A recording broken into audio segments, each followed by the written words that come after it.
Assalamu alaikum, barka da warhaka, barka da wannan lokaci. Suna na Fuad Umar, kuna sauraron mu on Kibla FM. Alhamdulillah, za mu kawo muku episode number 20 tare da Sheikh Dr. Idris Abdulaziz Dusan Tanshi, wanda aka san shi da lakabi Dr. Tauhidi. Kamar yadda kuka sani suna wannan shiri Ramadan Today. Doctor ya ba mu episode guda 19. Wannan shi zai zama episode number 20. 20 kenan. The last two episodes ya shiga bayani game da fiyayyen halitta. Manzan Allah sallallahu Alaihi wasallam. Wane ne manzan Allah sallallahu Alaihi wasallam? Doctor ya ce, wai wannan tambayan ga ko kai wane ne gwargwado za ka fada sauran maganan na Allah ne, domin manzan Allah maganin shi ba wani mutum da zai fadi maka duka, shi dai fadi kaɗan sauran abar ma Allah. Za mu je mu yi ma Dakta sallama yanzu nan na musulci, muna ce ma Dakta salamu alaikum wa rahmatullah wa barakatuh. Dakta.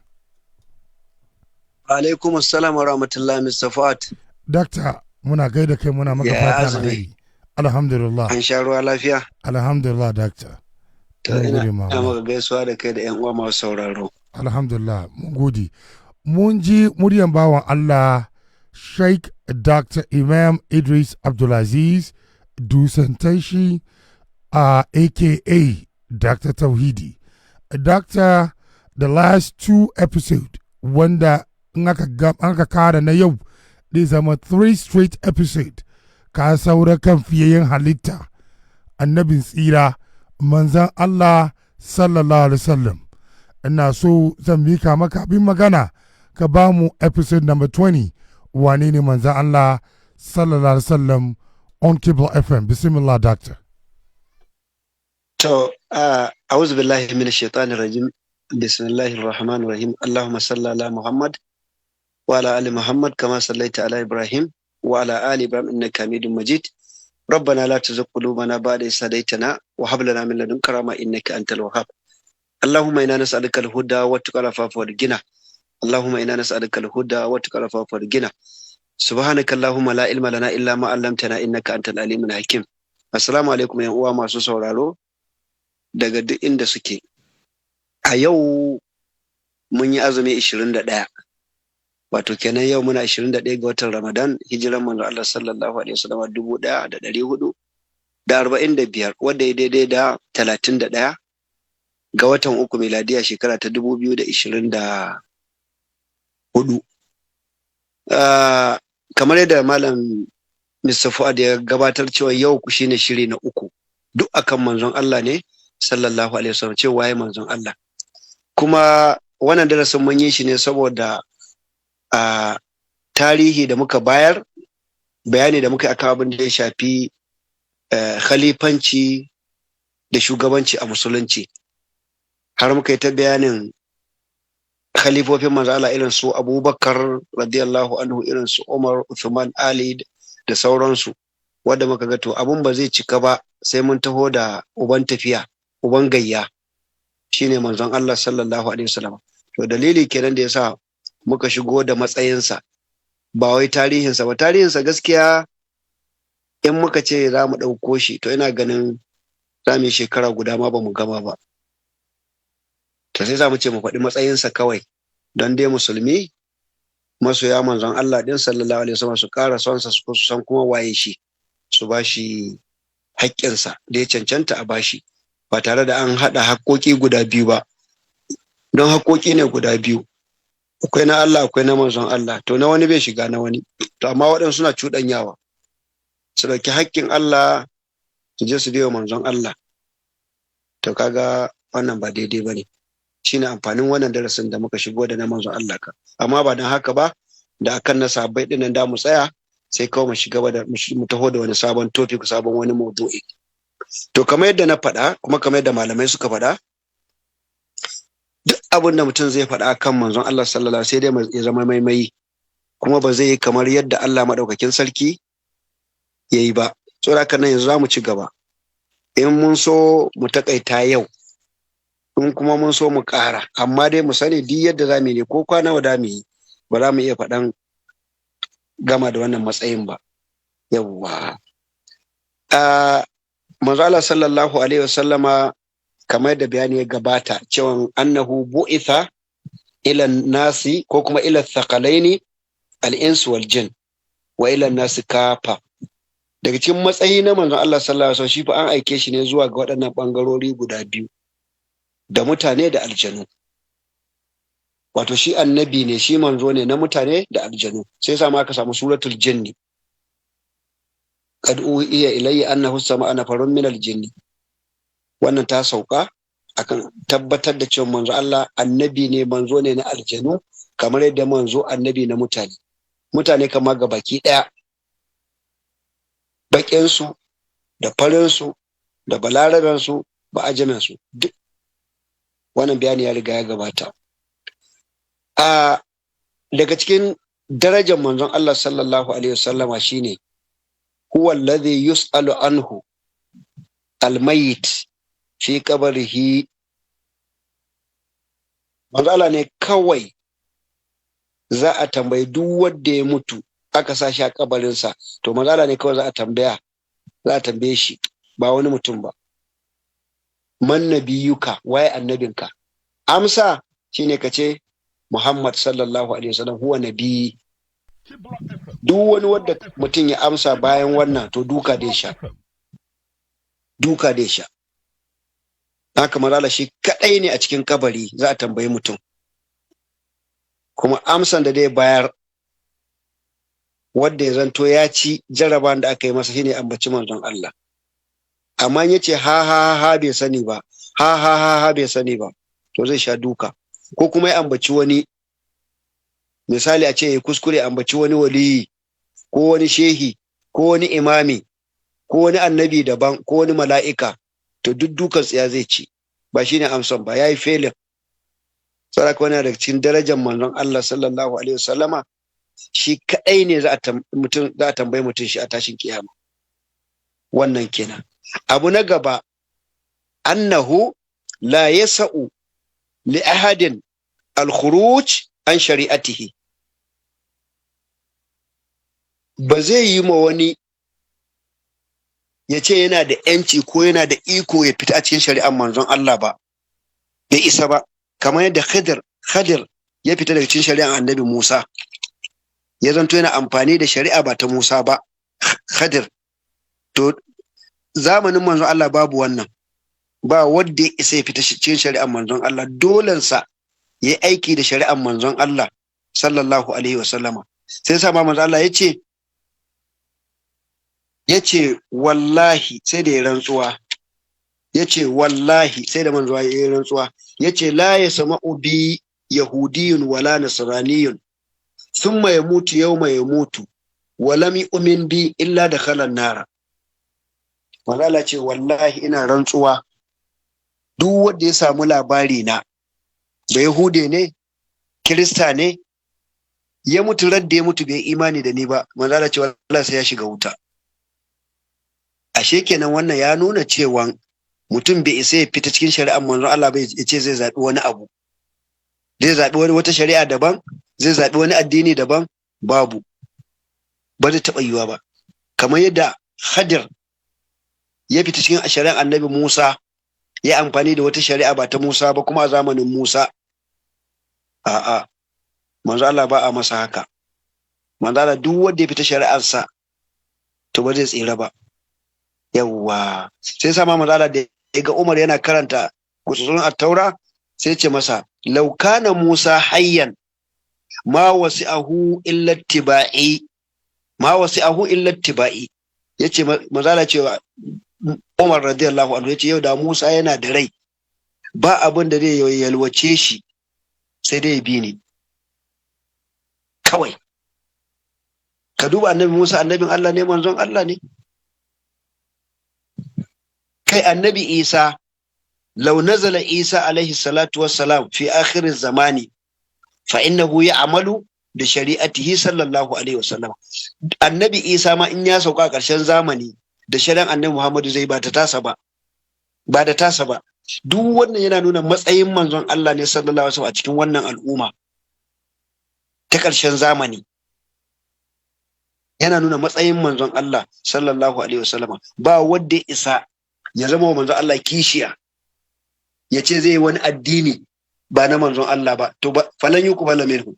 Inna ad-dina inda Allah al-islam wa man yabtaghi ghayra al-islam dinan falan yuqbala minhu wa huwa fil akhirati min al-khasirin. Duk wanda ya ce ya nemi wata shari'a wani addini ba musulunci ba, Allah ce baya so ba dai karba ba. Ashe kenan kaga ba wanda ya sai fita cikin shari'ar manzon Allah, babu shi. Kowa mai bi ne. Manzon Allah shine shugaban halitta gabaki daya, mutane da aljanu, kuma shine annabin kowa na wannan zamani. Wa ma arsalnaka illa kafatan linnasi bashiran wa nazira. Manzon Allah aiko shi ne zuwa ga dukkan mutane, ba a togar da wani ba, kowaye. Saboda nan wannan matsayi ne na manzon Allah sallallahu alaihi wa sallama. Sannan kuma ran tashin kiyama manzon Allah sallallahu idan an tashi a kabari shine zai daga tuta ta godiya, ita ce ake ce mata liwa'ul hamdi. Annasu yusharuna yawmal qiyamati tahta liwa'ihi sallallahu, dukkan mutane su tashi a karkashin tutan manzon Allah ne, shine rike tutan. Ba wani wali ko wani shehi ko wani wanda ya rike tutan, tana hannun manzon Allah ne, shine commander din, chief general shine. A wannan tuta ana ce mata liwa'ul hamdi, tuta ce ta godiya wadda kowane halitta za su gode ma Allah madaukakin sarki.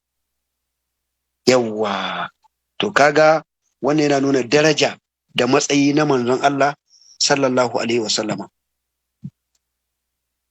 Wadda manzon Allah din nan shine wadda shike a'lamul khalqi, duk halitta ba mai ilimin manzon Allah, huwa alamul khalqi. In aka zo maganan ilimi a cikin wannan halitta ba mai ilimin manzon Allah. Kuma wa huwa akramul khalqi, shine mafi daraja da na mutunci na dukkan wani abun halitta. Kai wa huwa ashja'un nasi, shine mafi jaruntaka da sadautaka. Duk wani jarumi in aka ce manzon Allah sai dai koma baya. Kuma wa huwa akshan nasi wa atqahum, yafi kowa tsoron Allah, yafi kowa tsare dokokin manzon Allah. Sai sama Aisha da aka tambaye ta, walan masu ilat Aishatu radiyallahu anha an hulqin nabi sallallahu alaihi wasallam qalat, lokacin da aka tambayi Aisha matan manzon Allah cewa ya dabi'an manzon Allah take, sai ta ce kana khulquhu alquran. Tace ai dabi'an manzon Allah ya kasance alqurani. Me take nufi? Ai annahu imtathala awamirahu wa nawahihi jami'an. Kenan manzon Allah duk wani umarnin Qur'ani manzon Allah ya bi. Abinda Qur'ani ya ce a yi duka ya yi, abinda aka ce a bari duka ya bari. Kan kenan Qur'ani ya zama ita ce menene? Ulquhu, suffan manzon Allah sallallahu alaihi wasallam. Duk abinda Qur'ani ya ce ya yi. Amma mu da ka samu wani yayi wani ba mu yi ba, wani abun ma mun saba. Amma manzon Allah duka ya yi. Kuma manzon Allah shine ajmalul khalqi, ajmalun nasi. Manzon Allah ya fi kowa kyawu, hatta annabi Yusuf bai kai manzon Allah kyau ba. Saboda haka nan mara duk wata cikan daraja Allah ya bashi ita. Yawwa, kuma shine wadda Allah aujaballahu mahabbatahu ala kulli muslimin. Manzo Allah shine wadda Allah ya wajabta kowane musulmi without any exception, bidun istithna. Kowa dole so manzon Allah. Son manzo Allah ibada ne, son manzo Allah wajibi ne. Duk wanda bai son manzo Allah ba musulmi bane. Ba kuma ana son manzon Allah ta hanyar bid'a bane, ta hanyar maulidi. Son manzon Allah da'atuhu fi ma amara, kai masa da'a cikin abin da ya yi umarni. Wajtinabu ma naha anhu wa zajara, duk abin da manzon Allah ya haɗu ka hannu. Wa tasdiquhu fi ma akhbara, ka gaskata cikin duk labarin da ya bato, ya nuna kana son manzon Allah. Amma in yace kai ka ki, baka son manzon Allah, ƙarya kake yi. Kana bidiyoyi kace kana son manzo Allah, ƙarya kake yi. ya ce ka bari ka ki bari, ƙarya kake yi. Ya ba da labari ka ce ƙarya yake baka yarda ba, to kai ma ƙarya kake baka son sa. Sai yasa manzo Allah ya ce la yu'minu ahadukum hatta akuna ahabba ilaihi min walidihi wa waladihi wan nas ajma'in. Manzo Allah ya ce ɗayan ku ba zai zama mai imani ba sai ya fi so na da babansa da ɗansa kai ga dukkan mutanen duniya. In ji manzo Allah ce sai ya fi so na da sauran mutane kafin ya zo mai imani. A kenan kaga son manzon Allah wajibi ne akan kowane musulmi. Aujaballahu ta'ala mahabbatahu ala kulli muslimin. Allah ya wajabta wa kowane musulmi ya so manzon Allah. Son sa ibada ne. Sai sa Allah ya ce qul in kuntum tuhibbuna Allah fattabi'uni. Son Allah son manzon Allah ne. To in kana son Allah kana son manzon Allah sai kai masa biyayya. Wannan wajibi ne. Yawwa, wannan wajibi ne. Kuma ya kamata mu sani falaula rasulullahi sallallahu alaihi wasallam ma aramna Allah. Ba dan manzon Allah ba da ba mu san Allah ba. Da haka duk wanda ya san Allah a zamaninsa har zuwa tashin kiyama to ta hanyar manzon Allah ya sani. Kai walaulahu ma arafna kaifa na abudullah. Ba dan manzon Allah ba da mu san yadda bauta ma Allah ba ma. Da mun zama kamar zamanin jahiliya. To amma saboda zuwan manzon Allah muka san waye Allah, zuwan manzon Allah muka san yadda ake bautan Allah. Duk wannan yana nuna maka daraja ne fa da matsayi na manzon Allah. Cewa ba wani mutum, ba wata kofar da mutum zai bi na ya san Allah sai ta kofar manzon Allah. Ba ta hanyar da mutum zai yi wata ibada sai ta hanyar manzon Allah sallallahu alaihi wasallam. Ba wani guri. Kuma ba wani masdari na ɗaukan shari'a sai masdari guda biyu wanda ya zo da shi, Qur'ani, hadisi. Duk wata hanya da ka bi a toshe take, duk wani masdari wata mabubbuga, to mabubbugan nan ba za ta kai ka ba. In kana son mabubbuga shine ka bi Qur'ani, ka bi hadisi, kuma duk manzo Allah ya zo da su. Ashe kenan takurin kus manzon Allah sallallahu alaihi wasallama duk wani abin da kake so ka yi na addini sai ka je kofarsa. Yawwa, kuma manzo Allah sallallahu alaihi wasallam shine wanda Allah ya dauki nauyin masa maganin masu izgili. Wai bi ma'ana kenan wallahu kafihi min al-mustazi'in. Kamar da Allah yake cewa inna kafainaka al-mustazi'in. Allah ya ce wa manzo Allah ka bari ni na isar maka da masu maka izgili. Da haka duk wanda dai manzo Allah izgili to Allah ya ishe shi. Saboda hakan nan manzo Allah sallallahu alaihi wasallama duk wani abin da wani yabo da ka yi masa ko me da ka yi karin Allah ya riga ka yayi komai. Sai san ce duk wani abin da zamu faɗa ko zamu faɗa ne wallahi tallahi ba za mu yi kalkale irin abin da Allah ya faɗa game da manzon Allah ba sallallahu alaihi wasallam. Sai yasa ma babu laifi mu karanto wasu ayoyi yan kaɗan waɗanda Allah ya nuna cewa lalle fa ya ɗaukaka manzonsa, ya ɗaukaka annabinsa, kuma ya masa yabo irin yabo. Dubi yake cewa Allah ce wa rafa'ana laka zikiraka. Allah ce na ɗaukaka sunanka. Wato sunan manzo Allah ya ɗaukaka duniya, kowa ya san shi, kowa. Sai ta kaima ba a ambaton Allah sai ambaci manzon Allah. A sallah ne, a tahiya ne, a iqama ne, a kiran sallah ne, a da'a ne, ko me.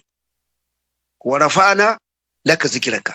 Allah ce mun ɗaukaka sunanka, kuma sunan manzo Allah ya ɗaukaka, ko mutum yana so ko baya so, ko musulmi ne ko ba musulmi ba, manzon Allah dole ji. Ba ƙasar da zaka je baka ji ana kiran sunan manzon Allah ba, ko a kiran sallah ko a iqama ko wani abu, dole dai. Hatta kafirai sun san manzon Allah.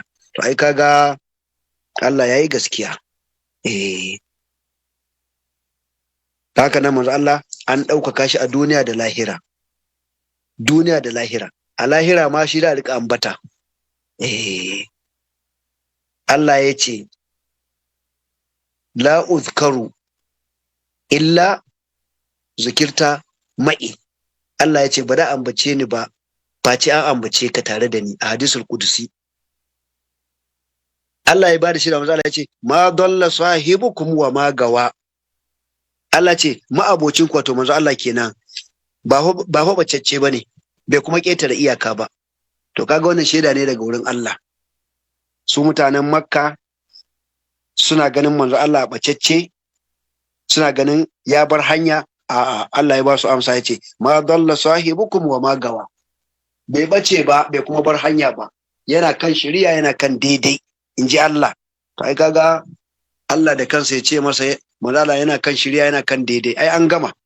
Waɗannan kalmomi guda biyu an gama, yana kan shari'a kuma yana kan daidai, to ai an gama. Allah ya ce masa wa ma yantiqu anil hawa in huwa illa wahayyuha. Manzala ne fa da kansa lokacin da shirkan Makka suke ce abin da yake faɗa ai ba gaskiya bane, a koya masa ake kaza kaza kaza kaza. Allah ce wa ma yantiqu anil hawa in huwa illa wahayyuha. Ai shi annabi Muhammadu duk abin da yake faɗa wahayi nake masa, wahayi Allah yake masa, ba ra'ayi bane, ba son zuciya bane. Allah ce masa ma zagal basr wa ma taga. Lokacin da aka Isra'i da shi ya je karɓo sallah, Allah ce idan manzo Allah bai gushe ba, saboda an bashi karfin idanu da ya fi na kowa, sai sa ya iya ganin mala'ika Jibrilu a bisa halittansa. Ya ce ya gan shi da fuka-fikin sama 500, a wata ruwaya 600, amma manzo Allah idansa daram wa ma daga, kuma bai wuce ya je kalli abin da ba a ce kalla ba. Duk wannan fa shaida ne na Allah fa da yake wa manzon Allah sallallahu alaihi wasallam. Ya kuyi sake cewa ma kazabal fuadu ma ra'a. Abinda zuciyar manzo Allah ta gani a mafarki ko a zahiri bai karyata ba, ya tabbatar. Duk wannan Allah bai yake masa shaida. Kai yace alam nashrah laka sadrak, shin ahe manzo Allah ba mu bude maka kirjinka ba, imani ya shiga, alheri ya shiga. Wanda waɗansu suna fassara wannan da cewa lokacin da yake wasa da yara, lokacin yana wajen Halimatu Sadiya, an ga mala'iku sun huda kirjinsa, an cire wani bakin jini a jiki. To koma dai ya daidai haka ne, Allah ya hore kirjin manzon Allah sallallahu alaihi wasallam. Har Allah ce bil mu'minina ra'ufur rahim, shi game da mu'minai mai jin kai mai rahama. To kaga kada wani ya je ya samu rudu, dan inda Allah yake cewa inna Allaha bin nasi la ra'ufur rahim, ko kuma inna Allaha bin nasi la ra'ufur rahim, cewa Allah shi ma mai rangwame ne, mai abuwa ne mutane. Ce to nan ai an dauki suffan Allah an biyo manzon Allah. A'a.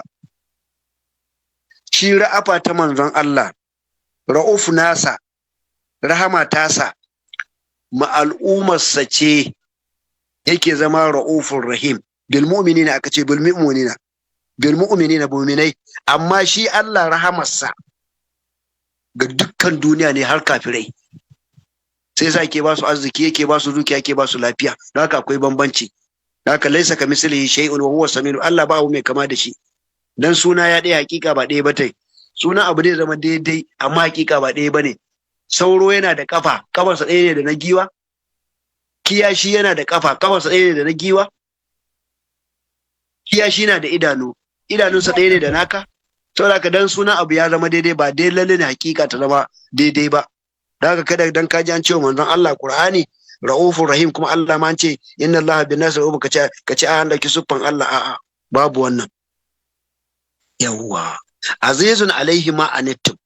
Manzo Allah ne yake damuwa da al'ummar, in wani abu ya shafe su hankalin sai kan tashi, bai son wani abu ya samu wannan al'umma tasa, manzo Allah sallallahu alaihi wasallama. Da haka yace azizun alaihi ma anittum, duk abin da zai shigar da ku wahala to yakan zama kaka na kai wa manzon Allah, yakan shiga halin kaka na kai. Yawwa, litu'minu billahi wa rasuli wa tu'azziruhu wa tuwaqqiruhu. Manzon Allah kenan. Wannan dukkan annabawa, dukkan waye an wajabta dole a girmama manzon Allah, a girmama shi, a kuma menene goya masa baya. Wannan wajibi ne. Wajibi ne. A takaice dai, wallahi inda za mu kwana muna yi, mu sake wani muna yi, ba zai yi ba. Domin hatta waɗanda aka haɗa suka biyo bayan manzon Allah sai suka samu daraja. Saboda me? Saboda kasancewa an ambace su tare da manzon Allah.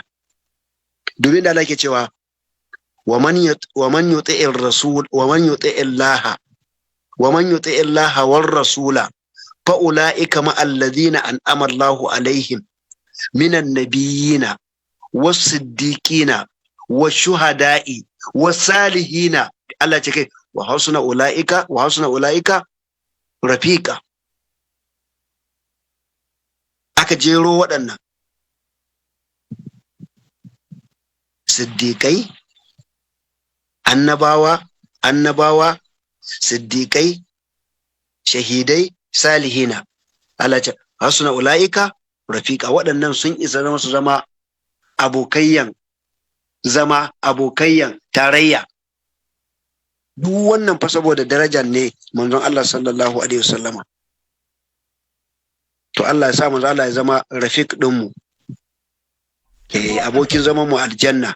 Allah ya sa mu zama mu yi makwabtaka da shi. Wannan fatan da muke da shi kenan. Shine muke fatan mu yi makwabtaka da shi a gidan aljanna, ba da wani ba. Yawwa, mu shiga sahunsa ya kai mu aljanna. Kamar yadda na faɗa, abubuwan suna da yawa wadda inda za mu yi ta yi wallahi ba za mu gama da su ba. Yawwa, amma a duk da haka, duk wannan daraja da falala irin na manzon Allah, amma ba za mu ɗauki hakkin Allah kuma mu bashi ba. Wallahi ba za mu yi haka ba. Ba za mu roƙi manzon Allah ba za mu kai kukanmu gurinsa ba za mu zo faɗuwa mu kira shi ba za mu zo neman ƴaƴa mu kira shi ba za mu zo neman lafiya mu kira shi ba. Babu wannan, wurin Allah za mu je, don can ya nuna mana, don can ya ce mu je. Bai ce mu je wajen kowa ba, ya ce wa iza sa'alta fas'alillah, in za ka roƙa ka roƙi Allah, wa iza sa'anta fasta'in billah, in za ka nemi guduma ko agaji ka nema ga Allah. Abinda manzo Allah ya koyar da mu kenan. Bai ce mu je wajen wani waliyi ba, bai ce mu je wajen kabari ba, bai ce mu je wajen wani kutubi ba, bai ce mu je wajen wani gausu ba, bai ce mu je wajen wani imami ba, bai ce mu je wajen shugaban wata kungiya ba. A'a, fas'alillah, ce ku roki Allah. Yawwa, manzo ce la tataruni kama ataratin nasara Isa ibn Maryam. Al-itra'u huwa mujawazatul haddi. Itra'i shine wuce iyaka mutum fil madhi wa sana, wajen yabonsa. Da haka da manzo Allah ya ji wani yana yabonsa a wata aka ce wata, yace a'a, inna ma ana abdun, yace ni bawa ne, fa qulu abdullahi, ku ce ku kira ni bawa, abinda nake so kenan. Walamma kama abdullahi yad'uhu kadu yakunu alayhi libada. Abdullahi aka ce bawan Allah. Subhanallazi asra bi abdihi laylan min al-masjid al-haram ila al-masjid al-aqsa. Allah aka ce bawa ba abokin Allah ba abokin tarayyan Allah ba wazirin Allah ba. Allah bai da deputy, bai da assistant, bai da wakili, bai da mai kama. La shabiha lahu, bai da aboki, ba mai kama da shi. Wala masira lahu, ba mai kama da shi. Yawwa, dubi dan tawadi'un sa Muhammad Allah yace la tufaddilu bainal anbiya'i, kada ku fifita tsakanin annaba ku ce wannan yafi wannan. Ya saki cewa la tufaddiluni ala Yunus, kar ku fifita ni kan annabi Yunusa. To amma ai mun riga mun sani, in da tambaye mu da annabi Yunusa da manzon Allah waye gaba, ba wani taraddudi, bidon taraddudi mu ce manzon Allah. Kai kowane annabi ma mu ce kai da annabi Ibrahim da manzon Allah waye gaba, wala ko wani kokoto da mu ce manzon Allah. Amma duk da haka, duba tawadu na manzon Allah ce la tufaddiluni ala Yunus, kar ku fifita na kan annabi Yunus, kar ku fifita ni. Tare da cewa a Qur'ani gashi karar Allah ya ce tilkar rusulu faddalna ba'dhum ala ba'd. Allah ce waɗannan manzanni mun fifita sashi su bisa sashi, amma manzo Allah ce kar ku fifita na kan me, akan abu ne. To fifita da manzo Allah yake nufi da yake cewa la tufaddilu bainal anbiya, bi ma'ana fifitawa irin wanda zai sa walakanta ɗaya annabin ko a zage shi ko a ci masa mutunci, irin wannan ne ya hana, irin sa ne. Haka na babu sabani tsakanin wannan aya da wannan hadisi. La tufaddilu bainal anbiya'i, la tufaddiluni ala yunusa, da kuma tilkar rusul faddalna ba'dhum ala ba'd, ko ne da ma'anansa.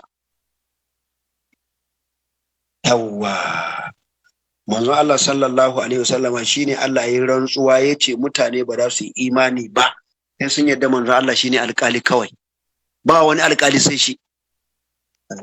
in an yi fada shine da aje gurinsa, in an yi sabani shine wurinsa za a je, in an yi musu shine wurinsa za a je, in an yi kusuma shine wurinsa, ba wurin kowa ba. Fala wa rabbika la yu'minuna hatta yuhakkimuka fi ma shajara bainahum thumma la yajidu fi anfusihim harajan mimma qadaita wa yusallimu taslima. Allah ce ina rantsuwa da ubangijinka mutane ba za su yi imani ba hatta yuhakkimu sai sun saka kai ne alkali fi ma shajara ban cikin duk abin da ya faru tsakanin su ko me kuma in kai hukunci ba za su ji kunci ba, za su yadda, za su mika wuya mikawa. Wannan shine manzon Allah sallallahu alaihi wasallama. Akwai sahabin da ake ce masa Abdullahi bin Hisham, Allah ya kara masa yarda, yace kunna ma annabi sallallahu alaihi wasallama, yace wata rana mun kasance tare da manzon Allah, inji Abdullahi bin Hisham. Yace wa huwa akhizun bi yadi Umar, lokacin ba manzon Allah ya rike hannun Umar, a wata ruwa aka ce kafadansa radiyallahu anhu. Fa qala lahu Umar, sai Umar ya ce masa, ya Rasulullah, ya manzon Allah, wallahi ina rantsuwa da Allah, la'anta ahabbu ilayya, wallahi na fi son ka min kulli shay'in ga dukkan komai illa nafsi, sai raina kawai. Da manzo Allah ya ji haka, fa qala, sai manzo Allah ya ce a'a, sai manzo Allah ya ce a'a, wallazi nafsi biyadihi wallazi nafsi biyadihi hatta akuna ahabba ilayka min nafsika. Manzo Allah ce a imanin ka ba zai cika ba, ina rantsuwa da Allah wanda raina ke hannunsa, imanin ka ba zai cika ba sai na fi soyuwa ma a gare ka da ranka. Da Umar ya ji haka, fa qala lahu Umar radiyallahu anhu, yace fa innahu al'ana, yanzu kan wallahi ina rantsuwa da Allah, la anta ahabbu ilayya min nafsi, na fi son kama da raina. Fa qala rasulullahi sallallahu alaihi wasallam, manzo Allah ya ce masa, al'ana ya Umar, yanzu kan imanin ka ya zauna, imanin ka ya cika. Kaji, wannan shine manzon Allah, shine wanda kowa zai dai yake fatan ya bada ransa wa manzon Allah dan fansan manzon Allah sallallahu alaihi wasallam. A takaice Mr. Fuadu, kamar yadda na faɗa na maimaita, in ce duk abin da za mu yi batsayin manzon Allah ba za mu iya ba, sai dai kawai mu dakata kawai. Gobe insha Allah za mu zo da sabon topic, sai mu bude waya a ci gaba da tambayoyi, kawai da mu dakata a nan. Inda za mu ta yi kullum ba za mu gama ba, nan dai mun dan bada kawai kamar hint muka bayar. Yawwa. Mun gode maka a Sheikh Idris Abdulaziz Dutsen Taishi, wanda aka san shi da lakabi Dr. Tauhidi. Ubangiji Azza wa Jali ya saka maka da alkhairi. Amin, amin Mr. Amin Mr. Abin da kake yi ma al'umma musamman cikin wannan watan azumi, wato Allah kawai zai biya. Kullum kana yi, amma she zamana cikin watan azumin aikin na da yawa kanka, ka yi tafsiri nan, ka yi bayani nan, ka zo nan, amma kana fulfill duka, to Ubangiji zai biya. Shi zai biya wannan. Za mu je phone lines. Alhamdulillah, thank you. Doctor, kafin mu je phone lines, akwai ni tambaya da ke shige min duhu, ya kamata in yi. Na farko shi ne manzo Allah sallallahu alaihi wasallam tun da ya bar duniya ya taba, akwai wani hadisi da ya nuna cewa ya zo wurin dangin shi jiki da jiki, kashi da kashi, ido da ido, cikin dangin shi ko sahabban shi, akwai wannan hadisi ko babu? Good question. Na'am, good question. Me Safado? Na'am, doctor. Wannan hadisi in wani ya ce maka akwai, ka tambaye shi ya gaya maka littafi. Bayan manzo Allah ya rasu, ya zo wajen danginsa ko ƴan uwansa ko sahabbai ko ma waye a duniya, jiki da jiki aka gan shi, babu wannan. Abinda malamai suka tabbatar kenan babu shi. Subhanallah. Babu shi. Akwai abubuwa da yawa sun faru da manzon Allah da ya zo ya kamata a gan shi. Ya kamata a ce a gan shi a gurin. Ka san dai babu wata musiba da ta wuce a duniya nan kamar fada tsakanin musulmi da musulmi. Gaskiya ne. Amma lokacin da ake fada da matarsa, Mawqi'atul Jamal, yakin da aka yi a Iraki da Aisha da Dalha bai fito ba. Aka zo aka yi da Ali bin Abi Talib dan baffansa wanda ya masa albishir da aljanna aka yi da Muawiya, aka kashe dubban mutane ko ɗaruruka bai fito ba. Kai Mawqiyatu Siffin bai fito ba. Aka zo aka yi faɗan Khawarij da Ali bin Abi Talib, aka kashe mutum sama da 3,000 bai fito ba. Ya salam. Kai. Duk bai fito ba. Ba hadisi ko mai rauni da aka ruwaito babu. Ko maganan wani sahabi babu. Kai. Aka zo aka kashe Uthman a gidansa kwana 20 ana kewaye bai fito ba. Aka zo Madina lokacin Marwan ibn al-Hakami ana fada da shi da Zubair. Lokacin Zubair ya nada kansa a matsayin khalifa a Makka. Khalifofi biyu kenan. Ga ɗaya a Makka, ga ɗaya a Maina a Syria. Aka dinga kashe-kashe. A Madina aka dinga kone-konen gidaje. Ana kashe mutane bila adadin. Duk manzo Allah bai fito ba. Kai. Sai ya zo Najeriya ɗakin wata sayyada. Izo na ce wai ya zo cin tuwo. Wai tun tana ganin sa a mafarki, wai da rana ma yana zuwa mata. Ya Allah. Ko ya zo ya mata wace uwar oho. Wannan ai wadakanta manzon Allah ne. Wannan da shari'ar musulunci ya kamata ko a sare kanta ko a daure ta har abada ko a mata bulala punishment. Duk manzon Allah wancan musiba ta faru duka wadda ta taba cibiyan al'umma ne ga baki daya. Wadda ran mumini daya darajarsa a wurin Allah kashe, amma an kashe mumine nawa. Duk manzo Allah bai fito kawai sai wata fasika fajira wai ta ganshi a mafarki, wai tun yana zuwa mata a cikin mafarki da daddare, wai kuma da safe ma yana zuwa tana ganin sa, har ya bata addu'o'i ta gaya mutane. Don Allah yanzu wani in a Saudi Arabia ta yi wannan, wani ya sake jin ɗuriyanta za su batta. Wato mu duk wani tsaya mu Afirka mu ake kawo mana. Ƙarya Afirka, talauci Afirka, rashin adalci Afirka, azzaliman shugabanni Afirka, mutanen banza Afirka. Mu kenan kullum hatta addini ma sai an kawo mana rudani. Wallahi Mr. Fuadu ba inda yake rubuce cewa wani ɗaya da inganta cewa banzo Allah bayan ya rasu gashi jiki da jiki ya zo wajen wani ko ƴan uwansa babu. Ikon Allah. Babu shi. Amma ka waye gari sai ka ga wata ta ce wai manzo Allah ya zo gidanta ya zauna tun safiya bai baurin ba, sai lokacin dare suka ci tuwo tare, ya tashi tun tuwo sai tafi. Da zai wuce ma ya ce ma Abubakar da Usman ya zo da su Umar ya ce su masu ci tuwo. Magaganu te su masu ci tuwo. Wannan magana kuma har mutane sun yadda, wasu sun yadda sun karba. Wato duk wani wanda yake son ya jawo kansa suna ya zama popular tsakanin mutane, sai ya dauko ya dangana manzo Allah gare shi, ko ya ce a shi jikansa ne, ko ya ce a shi sharifi ne, ko ya ce a ya ga manzo Allah mafarki. Haka dai ka san idan mutum ya nasabta kansa zuwa ga mai daraja, shi ma akan yi daraja. Dan sarki ba yana daraja ne saboda sarki ba.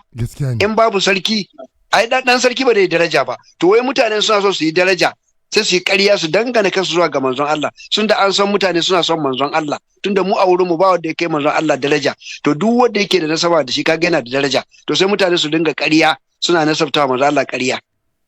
Ba su tuna haduwansu da Allah. Gashi wata ta ce wai da ranta ya bata ko na minti daya sai zo gida. Da ranta ya bata. Da ranta ya bata minti sai manzo Allah ya zo. Amma ga Fatima tana nan tana ta kuka, tana kewan shi bai zo ba. Har ma sun samu sabani ma da Abubakar akan Fadak, kan gonan Fadak. Bai zo ba. Sun samu sabani ma da Abubakar Siddiq, amma bai zo ba. Kai. Ya salam. Bai zo ba. Ga first caller mu ne. Assalamu alaikum. Ya suna daga nake kira. Alaikum assalam talla. Mr. Fuad ina wuni. Lafiya kalau dan wa. Ya sunanka? Na gajiya ya ibada. Sunana dan gaske, ina Dubai ne. To ka zo Dubai. Dan gaske. Likitan tauhidi ya kawo muku gaskiya. Wato sunan da ya ba mamaki wai dan gaske, wato akwai da ba na gaske ba kenan go. Ga sunan wanda suke ce manzala na zuwa gidansa zai ci tuwo ya sha miya. Ina ma malam barka da ina kuma zai ci tuwo ya sha miya. Ina gaishe da malam. Malam na gaishe da tauhidi mujaddadi. Ina godiya na amsa. Allah ya sa. Allah ya sa, Amin ya Allah Allah. ya sa. amin su kuma amin. Wato aka makallahu na daɗe ina ta neman yadda za a yi Ubangiji Allah ya haɗa ni da kai wallahi sai dai yau dai. Ta haka ne karan da jama'a da yawa na yi. ina ta waye kuwa ina ta salloli ina ta To addu'a wallahi to kawai yanzu na ce bari ka waya in kira sai ikon Allah kawai sai gashi. Gaskiya kuma Sharaf ka samu unexpected. Ka kuma ne na farko. Wallahi Kai ne da Facebook caller. First caller kai da mai kira na farko. Allah ya karbi addu'a kake. Ka san cikin wannan watan fa ana karban addu'a fa sosai ba. Ana karban addu'a fa sosai. Wallahi malam. Gaskiya. Ai akan makallahu mu dai babu abin da zamu ma Allah zamu ce ma Allah sai dai mu ta godiya da Allah ubangiji ya bayyana. Wallahi ni ma ji akwai abin da na roƙa jiyan kuma jiyan na samu. To kaga wannan wallahi jiyan na samu. To kaga ya nuna maka ana karban addu'a. Gaskiya ne. A wannan wata sai mu dage. Ai malam duk bayanai da karatuttuka da kake yi duka akan mutane su fahimci cewa fa duk halin da kake ciki Allah yana tare da kai. Gaskiya ne. Insha Allah. Kar ka sake kai tunanin wani ko ka kawo wani a kusa da kai ko ka kawo wani. Ina ai mun yi butulci. Ai in dai muka kawo wani wallahi mun yi butulci. Mun yi butulci. Wato aka maka lawo in ban manta ba shekara ɗaya kenan da Allah ya kawo bayyana na wannan haske da muke tafiya a kai na iyaka na abudu wa iya a cikin wannan watan ne abin ya faru a cikin wannan watan ne exactly to gashi cikin wannan watan ne ina aiki wallahi malam ina aiki kawai sai wani yake zo muna dan fiye irin Najeriya abubuwa dai gashi sai yake cewa yanzu baka ji abin da yake faruwa ba nace me ya faru wani malami kawai ya zo ya ce shi baya son taimakon manzon Allah shi baya son kaza makaryata sai na ce kai baka sani ba sai na ce wallahi ban sani bai na ce wani malami ne wannan sai ya ce wani Dr. Idris Abdulaziz Bauchi ina jin an ce Dr. Idris Abdulaziz Bauchi sai na ce alhamdulillah haba sai ya ce to na ji ka ce alhamdulillah na ce to ai duk abin da ka ji ba wa Allah nan ya ambata in dai ya faɗa wallahi ina kai shi kaga dai ban zai san maslaha ban san dalili ba na ce amma wallahi na yadda kai ma ka yadda na ce na yadda to wallahi akwai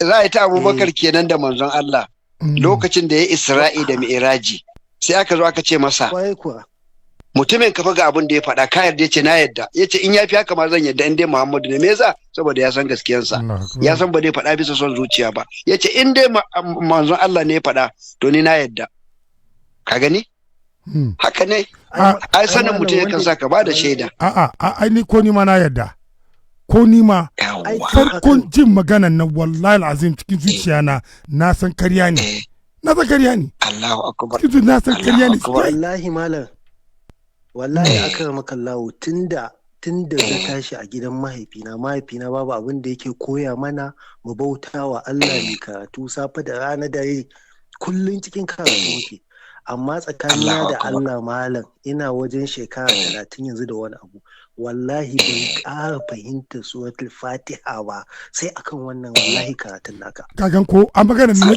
abinda muke Allah ya ƙara fahimtar da doctor ka tuna Dakta ka tuna na faɗi maka wannan maganan ga shi ya bar mutane suka fahimci suratul Fatiha ana dai karantawa ne shekaru bayan nan duka ba fahimce ba na faɗi maka gani ka gan shi da ga shaida ya fito mutane kawai muna ta tafiya ne mu dai mun san muna bautawa Allah amma kuma kamar yadda malam kuke ba mu bayani kuke faɗaɗa zance ka bautawa Allah kuma ka san me kake faɗa ka san me kake yi saboda ka samu kwanciyar hankali ka samu yaƙini akan abin da kake yi gaskiya to wallahi malam akan wannan maslaha sai na kai wallahi in ina kamar nafila ko ta dare haka in nazo iyaka na maimaita ta nake akan makallahu duk kuma wata damuwa da nake ciki ina tawassuli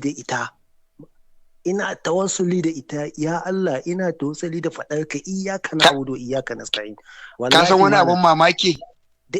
abun mamaki kana ji na ina jin ka Afghanistan yan Taliban ba su suke mulki yanzu a wurin ba gwamnatin Afghanistan ba yan Taliban ba ne su ne yanzu wallahi ko fare suke yi ka san abin da suke faɗa iyyaka na'budu wa iyyaka nasta'in.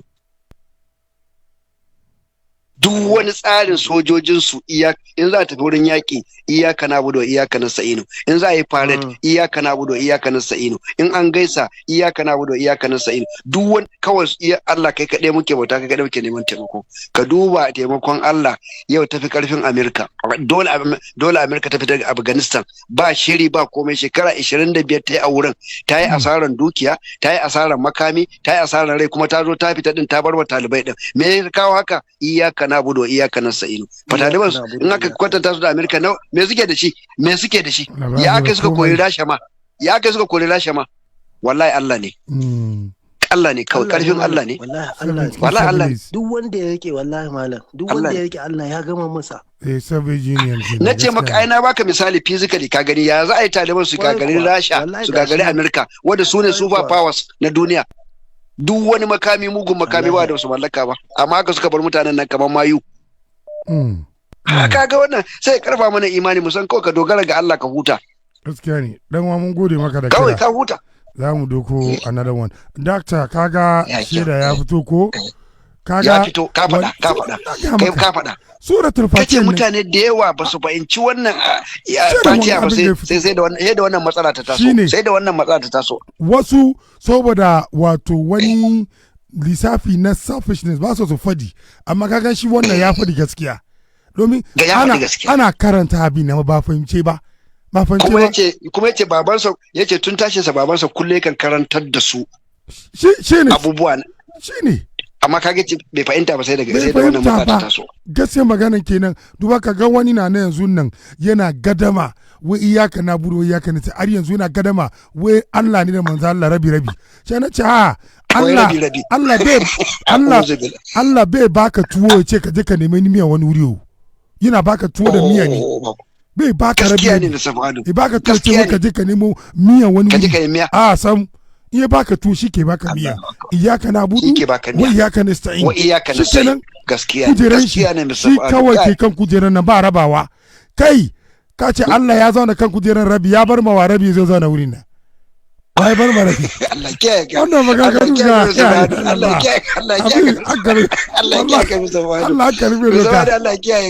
ya kamata mu nemo rawani mu saka maka ba. Za mu nemo rawani mu saka maka ba. Wato hankali bai dakta mu doke shi ma yanzu ga zai yi misali da kai. In kana zaune kan kujera, wato shi aka gan ka masa kujeran ka zauna rabi ka bar rabi. Sha ce cikin albatiran ka wadai zo zauna rabin na. Wadai zo zauna. Kai ma kenan gan ka ba bi hankali bai roko shi Allah kace wuci ya zauna da kafa daya nan ya bar nan ya bar waje zo na wurin nan. Babu. Inda annabi Musa alayhi salam da ya zo na konkonto ga Allah kawai duban wani alama haske yanda ya suma dutse mai rugurugu dutse ya zama volcano sai kai ka ce ka je an bar maka rabin kujera ka zo ka zauna wuri na. Wala mutane ba san Allah ba. Wa ma qadarullah haka kadare. Allah gaskiya ne. Assalamu alaikum. A dauko mana. Mustapha barka da haka. Barka kariya, sunanka daga nake kira. Bana Muhammad daga Malaysia. To, dan wa daga Malaysia, Malam Muhammad. Welcome, Dr. Salaraka. Malam Nauni, barka da warhaka. Ya Malaysia, lafiya kalau. Wallahi alhamdulillah, Malam kuna lafiya. Yawanci ina kama ku a program muku da kare man sagir ne, alhamdulillah. Allah ya taimaka mun ji karatu sa kwai insha Allah. To yau gashi ka kama ma ta ce Mustafa Ado. To alhamdulillah. Dama muna so a gane tambaya na ba a karatun yau bane, wani ne ya wakilce ni mishi tambaya malam shi wannan bawan Allah akan aure ne yana da mata a Najeriya kuma yana da mata a nan Malaysia. So to yanayin al'adan mu ne na gida ka sani yawanci mata su suke yi komai girki da su ayyukan gida da su waye da sauransu. So shi idan yana gida lokacin da yake Najeriya wurin wannan matansa dakewa yake yi kawai ta yi duk abubuwan gida da sauransu. amma kuma al'adar Malaysia ba haka yake ba, kusan 50-50 suke raba shi da matarsa. Komai yau za ta yi wanke-wanke, gobe ta je aiki da sauransu dai kawai sun raba 50-50. So haka zaman yake, amma kuma sai ita tana dan contributing da wani abu a gida, tana bada kamar 30% na abubuwan gida da sauransu. So shi hakan dai bai zauna mishi daidai ba, yake yana gani kama akwai dan rashin adalci a ciki, duk da dai al'adan daban-daban ne da sauransu, amma yana so ya ji karin bayani daga gurin malamai ta yadda abun yake. Shi na ce to insha Allah wani samu na kama zan tambaya. Kamar rashin adalci wani iri ne yake gani, kamar rashin adalci kamar ta yaya? Kamar irin yana gida a Najeriya baya kai matan shi da aiki da komai sai dai kawai ya zauna ya dake abin shi. In yana Malaysia kuma rabawa suke yi, kashi 50 matan ta yi, kashi 50 ya yi na ayyukan gida da sauransu. Ok, na gane na. Al'ada takan canja kamar yadda ka faɗa. Al'adar Najeriya ya sha bamban da na Malaysia. To tunda al'ada ta canja, kuma shi aure ya gini ne akan yarda. Idan matan ta yarda ita ta Najeriya za ta yi wannan hidima ɗin, kuma al'adan Najeriya haka yake, babu wani rashin adalci a ciki, daidai ne. Ita ta yarda, kuma al'ada ta yarda mace ta yi wa mijinta hidima, wannan ba laifi ba ne. Hakanan can a Malaysia idan ya tabbata cewa akan ɗan raba mace ta yi wani aiki, miji wani aiki, wannan babu laifi. Shi kansa manzo Allah sallallahu alaihi wasallam akwai hadisin da ya nuna yana taya matansa aiki. Al'adar Larabawa a lokacin namiji zai iya taya matarsa aiki, aikin gida ma, a kicin komai. To kaga nan ma ba laifi bane. Saboda haka na ba wani maganar rashin adalci a ciki. To ai yarjejeniya ne. Yawwa, haƙƙi ne. In ta yarda za ta yi shikenan. Yawwa, ba wani matsala ciki wannan insha Allah. To mun gode maka dan wada kira. Allah ya saka da alheri. Ga wani kira kuma nan. Salamu alaikum, ya suna daga nake kira? Wa alaikum salam. Mustapha, barka a dare. Barka ka dai dan wa, ya sunanka? Da fata an sha ruwa lafiya. Alhamdulillah. Sunana Nura Isa daga jihar Kano. My brother, welcome. Dr. Najib. Malam Nura Isa, muna jin ka Malam Nura. Yawwa, da farko na Mustapha, barka a dare. Na godiya na amsawa, barka. Wannan shiri da ake al'umma suke karuwa da shi, Allah ya saka da alkhairi, Allah ya ƙara daga daraja wannan shiri da gidan rediyo gaba. Amin. Dakta, kuma muna godiya akan wannan abu da kake fahimtar da mu, da wannan madarar karatu da kake ba muke kurba, insha Allahu daga nan zuwa shekaru ɗaruruwa insha Allah ba za a taɓa mantawa da kai ba a wannan zamani, saboda faɗo da mutane tun da a yanzu dukkanin wani abubuwa da ba a gane shi yanzu gaskiya kusan kai kake fahimtar da mutane. Kai har kwanaki ina ce ma malamin malamai, amma kana dakatar da ni, amma a matsayinka na malamin mu dole tun da har ka nemi mu dan sassauta wannan magana, amma za mu sassauta. Amma wannan fa haka yake ma Mustapha. To, Allah ya taimake mu, Allah ya taimake mu, Allah ya taimake mu, Allah ya taimake mu, Allah ya kara mana fahimta, Allah ya kara mana fahimta. Ya kira ne ya fata. Allah ya kara mana. Mun gode maka. Dan wa ga wani kira kuma nan. Assalamu alaikum. Allah saka. Assalamu alaikum. Wa alaikum salam. Mr. Fuad. Na'am, dan wa ya suna daga nake kira? Sunana Yusuf daga Kano. Daga Kano, to Malam Yusuf. Dakta Tauhidi yana jinka. Kaga Nura daga Kano, Yusuf ma daga Kano, ya shiga duk Kanawa ne. Kanawa. Allah akbar. Yi magana. Malam Yusuf muna jinka. Allah ya kara istiqama, ina gaida doctor sosai. Amin ya Allah, amin. Wallahi doctor, maganar tauhidin nan na iyaka na abu da iyaka na sta'in. Mutane da yawa ba su fahimci wannan kadiyar ba sai da ta taso ta kanka. Gaskiya ne, shine ma yanzu muke tattaunawa, gaskiya ne. Ina a Kano malam, wallahi iyaka na abu da iyaka na sta'in an daɗe ana koyar da mu, amma ba mu fahimta ba sai da abun ya zo faru a haka tukuna. Amma alhamdulillah yanzu ka an fahimta. to yanzu kaga in ka fahimci iyaka na budo iyaka ba za ka zo faduwa ka kira wani ba za ka zo neman kuɗi ka ce wani azurta ka ba ba za ka zo neman aure ka ce wani ya baka mata ba haka kawai kana zaune ka ga ka samu mata ba za ka zo kana rashin lafiya ka ce wani ya baka lafiya ba za ka shiga mota Allah sauwaka tana hatsari ka ce wane kana kiran wani shehu ba kaga ba za ka yi haka ba to kaga yi ka gode ma Allah kawai zuwa wajen ubangijin ka za ka koma. Ina dan tambaya da dai ko malam. Bismillah. Muna sallar tarawihi ne sai limamin mu sai dan samu rafkanuwa kuma sai naga an yi ba'adi. To shine yake mamaki dama a sallan tarawihi akwai rafkanuwa ne?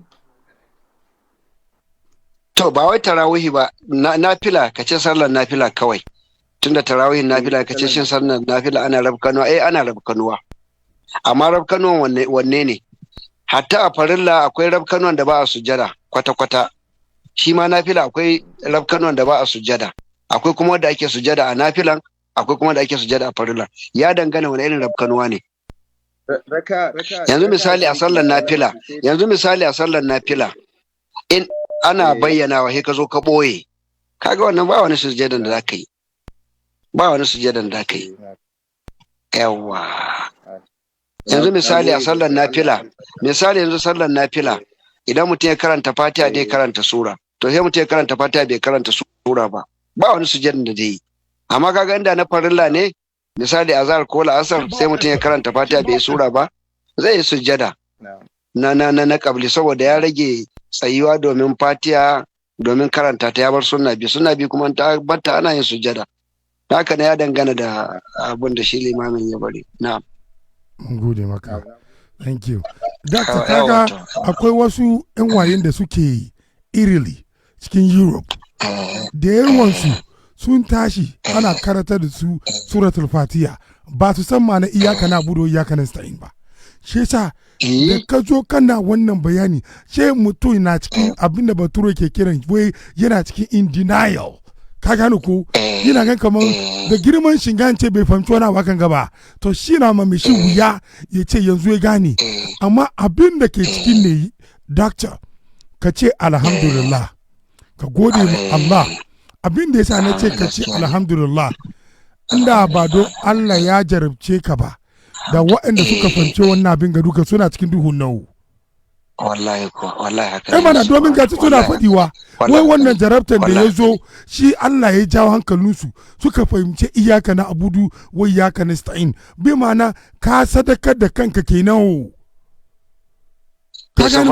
na'am doctor na'am akwai kissa na ciki da karkashin suratul buruj a Qur'ani akwai kissan da manzo Allah ya bayar wadda ko malaman tafsiri suna magana akan ta wani matashi da ake ce masa Daniyala wadda malamin garin da ya zo mutuwa sai ce dama garin suna bautan gunki ne ba su san Allah ba sarkin garin suke bautawa to malamin garin bokan garin da ya zo mutuwa sai ce a samo wani ya koya masa yadda ake bokanci saboda kada ya mutu ba wanda ya gaje shi to shikenan sai aka ba da wannan yaro mai suna Daniel din to hanyar da yake zuwa kuma akwai malami na addini wanda shi ya san Allah dama bai yadda da irin abubuwa da ake na bokanci na tsafi ba to a takaice in zai je wajen wancan malamin sai ya bi ta gidan wannan malamin wancan yana koya masa bokanci wannan kuma yana koya masa addini to ƙarshe dai har jarraba dai ta samu wata rana ya fito sai aka ya samu wata babban dabba ta tsare hanya mutane sun gagara wucewa an yi charko to sai yaron ya so ya jarraba tsakanin da wancan boka ɗin da wannan malamin addini wane ne yake kan daidai wane ne Allah ya yarda abin da yake sai ya daga dutse ya ce ya Allah idan bokan nan shine yake kan daidai to idan na jefi dabban nan ya kashe ta jama'a samu su wuce shikenan ya dauki dutse ya jefa da sunan boka dabba bata mutu ba ya dauki sake daukan wani dutse ya ce ya Allah idan malamin nan da yake karantar da ni addini shine ke kan daidai ka sa dabba nan ta mutu. Yana jifanta sai dabba ta faɗi ta mutu. Shikenan sai aka zo aka gaya wa malamin nasa, ya je gaya malamin sai ce yau ga abin da ya faru fa. Ya ce masa to ai yanzu kai matsayinka a wurin Allah ya fi nawa. In ji fa malamin ke ne ke gaya ma yaro, shi malamin addini ke gaya ma yaro. Ya ce yanzu matsayinka a wurin Allah ya fi nawa. Tun daga karaman ka ta bayyana. Sai ya ce to amma fa za a jarrabe ka. To kaji point din nake so, da a jarrabe ka. Za a jarrabe ka. To jarrabawan da aka yi masa shine ya ce masa to amma in an jarrabe ka fa karfa ka nuna ni, kar ka ce ni na karantar da kai, ni nake karantar da kai. Karshe dai yaro ya zanto a gari yake, in mutum bai da lafiya yaro in yi masa addu'a sai ya warke, amma ya masa addu'a da sunan wa da sunan Allah. Har dai wani makaho wadda yana karkashin sarkin garin wadda ake suke bautan wadda ba Allah ba, ya samu labarin yaro, ya je wurin yaro ya ce to na zo ni ma ka warkar min da idanuna. Ya ce a ba ni nake warkarwa ba, Allah ne. In ka yi imani da Allah zan roƙi Allah ya warkar maka. Ya ce ya imani da Allah. Yaro ya roƙi Allah, yaro makaho ya warke. Da ya je wajen sarki, ya je yana gani, mamaki ya kama sarki da fadawa sarkin gari. Sai masa ya aka ka zo kana gani yau? Ya ce ai wani yaro ne mun addu'a da sunan ubangijinsa na warke. Sai sarki ya ce akwai wani abun bauta a garin nan ba ni ba? Sai ya ce aje a zo da yaro. Aka je aka ɗauko yaro. Ce masa kai wa ya koya maka wannan abin da kake yi? Ƙarshe dai ya faɗi ga wanda ya koya masa. Aka ce to shikenan, yanzu shi makaho ya yarda ba Allah ne abun bautansa ba Allah ne warkarsa, da in ba ka ba da aka kashe shi. Karshe dai sarki dai ya nemi dai halaka yaro, ya bi duk hanyoyin da zai bi. An kai shi, an hada shi da fadawa, an je wajen kwale-kwalen ya juya sun fada a ruwan, sun mutu, yaro ya dawo. An je da shi dutse, za a turo shi, dutsen ya girgiza. Karshe dai fadawan suka mutu, yaro dai bai mutu ba. Haka dai aka dinga yi dai. Karshe dai yaro ya ce ma sarki kawai, in kana so kashe ni bari nuna maka yadda kai kashe ni. Nan za mu je inda yaro ya ba da rayuwarsa don tsamo mutanen gari da bautan wani wadda ba Allah ba. Karshe dai yaro ya ce ma sarkin gari, ka tara dukkan mutanen gari, idan ka tara su da hatsi, kowa yana da maza da mata, ka ɗauki kibiyan ka ce da sunan ubangijin wannan yaro, in ka harbe ni za ka same ni zan mutu. To shikenan haka ko sarki, to tunda sarki yana so ya kashe yaro, sai ya tara mutanen gari gabaki ɗaya, maza da mata, ya ɗauki kibiya ce da sunan ubangijin wannan yaro ya harba. Yana harbin sa gushiya, kibiya ta same shi a goshi, kenan jini ya bullo, yaro ya mutu. To jin haka sai mutanen gari suka ce he sarki ba shine Allah ba, ubangijin wannan yaro shine abun bauta. Gaba ɗaya sai ake masa tawaye. Kowa ya ce Allah yaron nan shine abun bauta ba sarki ba. To nan ne fa wannan sarki din ya rura wuta, ana biyo mutane interview, ana masa interview, kowa ya zo ya ce ya yarda da ubangijin wannan yaro a kona shi. Shine Allah ce qutila ashabul ukhdud annar zatil wuqud, an Allah an ci waɗanda suka hura wuta suke kona mutane akan suna bautan ubangiji ko don sun yarda. Allah akbar. Nam, muna jin bayani. Oh boy, Doctor ya samu wani break cikin networking shi, yana ba mu yanzu muna jin yanzu Doctor. Kamar ya yanke. Yawa, karshe dai har wata mata ta zo da yaron ta baya, ta ji tsoro, ba za ta shiga ba wutan. Allah ya buɗe bakin yaron ya yi magana, ya ce ki shiga, kina kan gaskiya. Yana cikin yaran ma da aka ce sun yi magana tun suna tsumman goyo. To nan point ɗin da nake so in je, mutum zai iya ba da rayuwarsa don ya tsamo al'ummarsa. Kamar yadda wannan yaro ya ba da rayuwarsa ya tsamo dubban mutane daga bautan wani wadda ba Allah ba.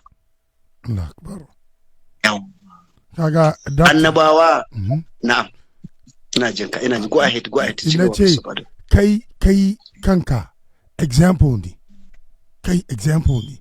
domin gashi nan yanzu kagan ka bi cikin wani situation ya amma situation bana gidana ba ka gidanka an raba ni da iyalai ka gane ku wani abu ne da yake ana kan sacrificing nan kenan amma wannan sacrificing ya inda ubangiji bai bari ya zo shi hakan gaba ya faru ba da wasu ba su gane ba ba su gane ba da wani yanzu da zai saura kullu ya ce maka iyaka na abudu na Allah wai iyaka na ista'in na manzon Allah aka yi raba ka gani aka wasu suka raba bin nan amma sai ka zo ka ce ba haka bane duka na azza wa jal ne kujeran shi na Allah ne don Allah ne shi kadai kujeran sa ne shi ne ba mai hawan ta kuma wurin nan ba mai hawa yanzu nan malamin kamar da na fadi yanzu almajiranka dukan suna tare da kai ko she wani mai sauraro in aka taro wani wuri aka yi zama mu doke shi wani zaman maulidi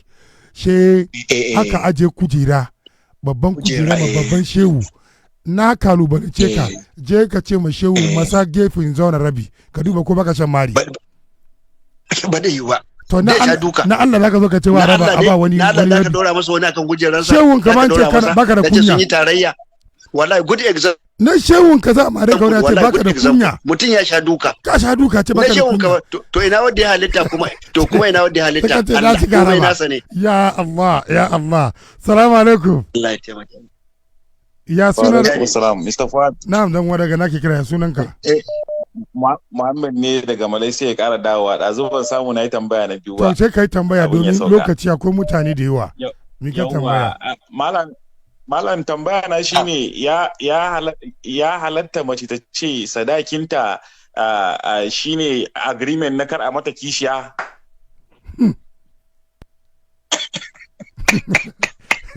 kamar mala ya dariya Allah akbar dariya Imam Ahmad bin Hanbal Allah ya kansa kana ji ko kana ji dai iya faruwa zai iya faruwa Imam Ahmad bin Hanbal Allah ya ji kansa shi yana tafiya cewa idan mace suka yi sharaɗi da mijinta lokacin aurenta cewa ba zai ƙara mata wata ba gashi dai Allah ya halatta mutum mata hudu ne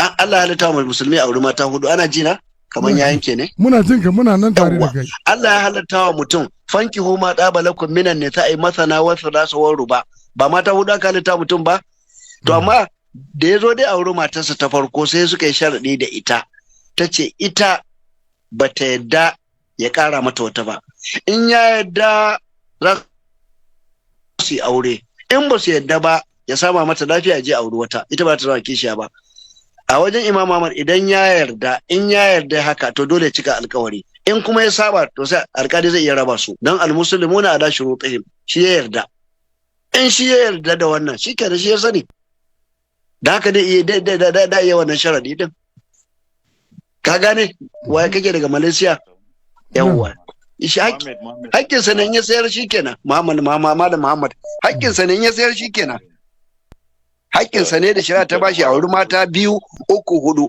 in shi ya sayar to magana ta kare yawwa hakkin sa ne yawwa Malam Muhammad mun gode maka da kira from Malaysia Allah ya saka da gaskiya sunan shi tambayoyin na suna da interesting ga guda nan salamu alaikum gaskiya ne ka san wasu mata ba su son kishiya doctor wani ya ce wai mace na ba ta son kishiya wai tana da rauni imani wannan gaskiya ne wato Mr. Fuadu yanzu kafin mu zo wannan ka dubi larabawa na'am kasashen larabawa yawancin matan su ba su yarda musu kishiya na'am hatta kai mu ana yin wani aure wadda a zamanin manzo Allah babu shi amma kuma malamai da yawa sun halatta kamar Bin Bas ya halatta shi kamar Sheikh Salih Usaimin ya halatta shi amma Sheikh Salih Fauzan shi bai halatta shi ba kaga dai duk malaman Saudi Arabia ma sun samu sabani ne aure ne wanda suke a zamanin manzo Allah babu shi tabi babu shi kuma yanayin da mata suka samu kansu a kasashen Laraba ba su da musu kishiya sai zanto ana karancin mazaje zaka ga mace ta zama anisa mace ce anisa ta kai sama da shekara 30 ba ta yi auren fari wata ma shekara 40 to sai suna wani aure ana ce masa wai nikahul misyar sunansa auren nikahul misyar yadda yake akwai sadaki akwai wali akwai komai, amma shi mace ne da ta sayar da wasu haƙoƙinta da Allah ya bata don dai kawai miji ya aure ta saboda ƙarancin maza. Misali ta ce na ɗauke maka ciyarwa, na ɗauke maka ba ka bani wurin zama ba, ni da zauna gidan babana ko ina da gida, na ɗauke maka sutura. Alhali ka ga shari'an a jikin abinan a ka'idodi na aure zaka ci da mace, zaka shayar da ita, zaka yi mata sutura, zaka bata wurin zama, in ilimi take ba da ka bata, to wannan duk sai ta ce ta sarayar. Ko ma ta ce ma sadakin ma ta ɗauke maka, ta anya da sadaki wajibi ne, amma ko ta yanke maka wani rabi, to wannan wai ta yi haka ne don me? Don ta samu wadda zai rika biya mata bukata. Shi mijin fa yana da matarsa dai aura, yana mata komai, amma wannan dan ta samu dai mai biya mata bukata sai ya zanto ta da duk wannan haƙƙi ta sarayar. Wannan waɗansu malamai suka ce ya halatta, suka ce ba su halatta ba.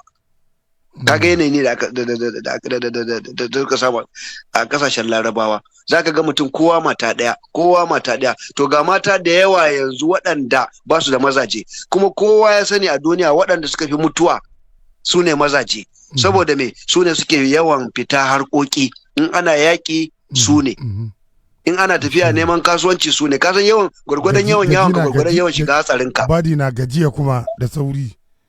Na gajiya da sauri. Yau inda da hatsarin mota 100 da aka samu kusan 70 ko 80 duk maza suka mutu saboda mata suna gidaje.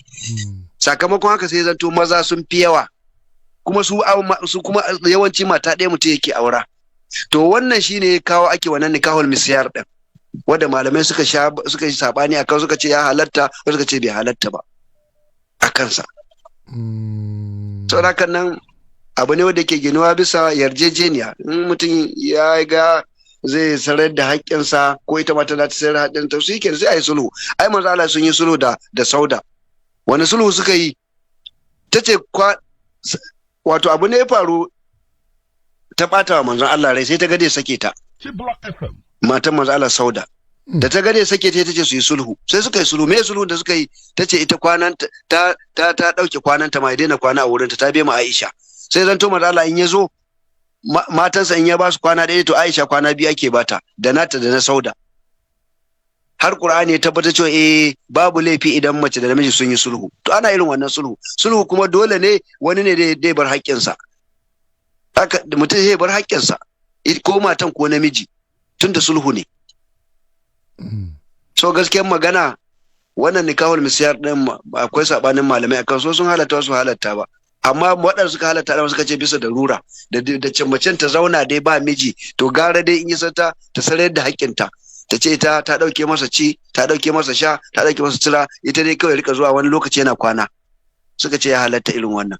Amma shi bambancinsa da nikahul mutu'a, shi ba a sa masa kayyadadden lokaci ba. Ka san temporary marriage wanda yan shiya suke, shi akwai lokaci kayyadadde, in ya kare kawai automatically an rabu, ba ma ya ce ya sake ta ba.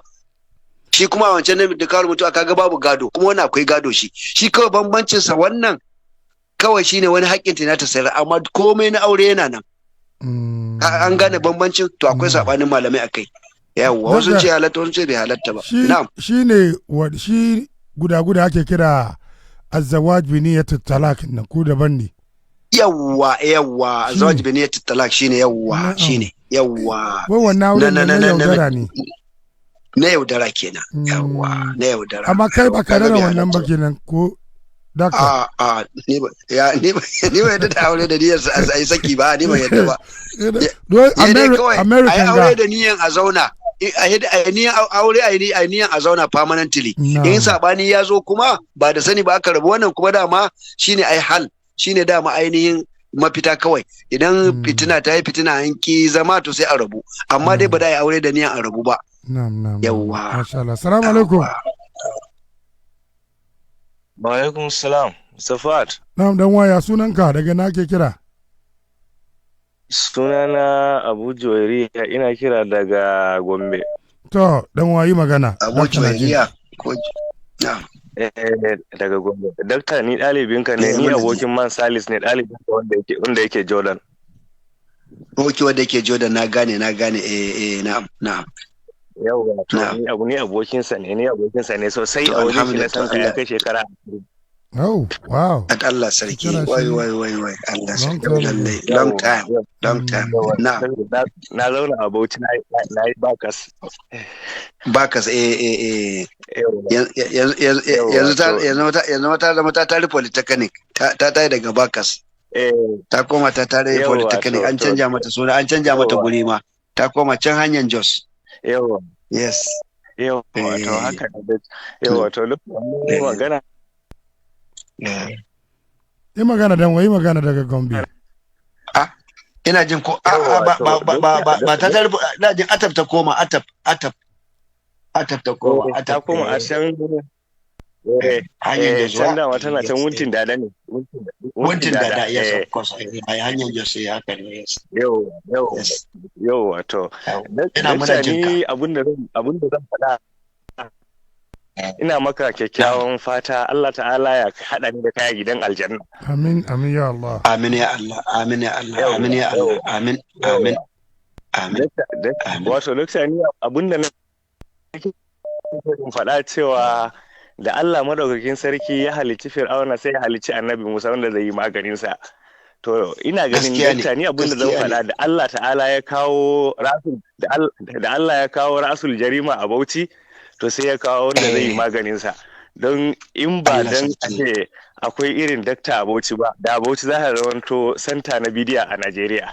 Amma da Allah ya kawo rasul jarima sai Allah ya kawo dakta. Ni wannan maganar na ba ni bayan wannan magana. Dakta shi yana karatu ne general. Ba wani mutum da ya sa ma ido ko saboda shi zo ya zo ne yana karatu general. Ina so a ta faɗi yanda nake so a shi ne general ne Universe.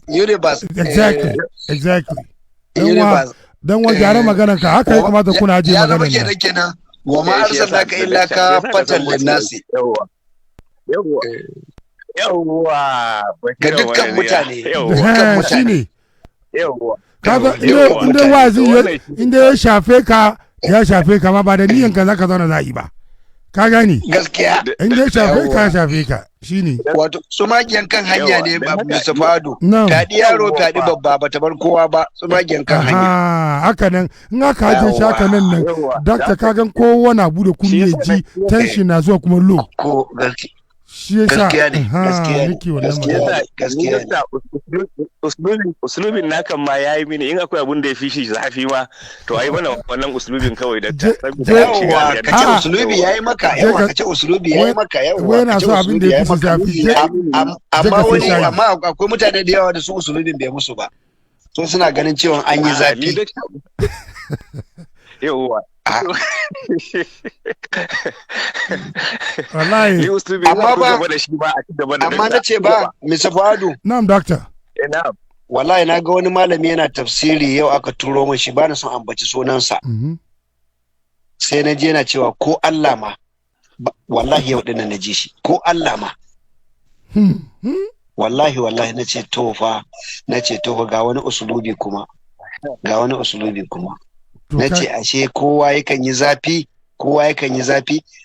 amma ka tuna wanda na turo maka na malamin na malamin Sabari ka tuna shi kuma yake cewa ko manzon Allah ko baka ji shi ka wanda turo maka ta kasa ana ji na gani to yau an samu wani yace ko Allah ma ubangiji wallahi tallahi kaga ya ubangiji da kansa shi ubangiji ya ce wai bai blink balantana yi bacci ka gani to wannan abin nan ubangiji na yi ne ya sa wasu da suka yi sharrin na kunya ka gane ko kuma yana ciki wanda suka yi sharrin yana ciki kaga abin da Allah ya matsa bakin sa kaga yana ciki har zuwa ga Allah ya je ka gane ko ni wannan bangare nan sai na zo na buga ya zo ya bi na bayani na gaskata ma hadisin manzo Allah da yake cewa ba idan ka jefi wani da wani aibi wanda bayi da shi to abin zai dawo kanka ya dawo kanka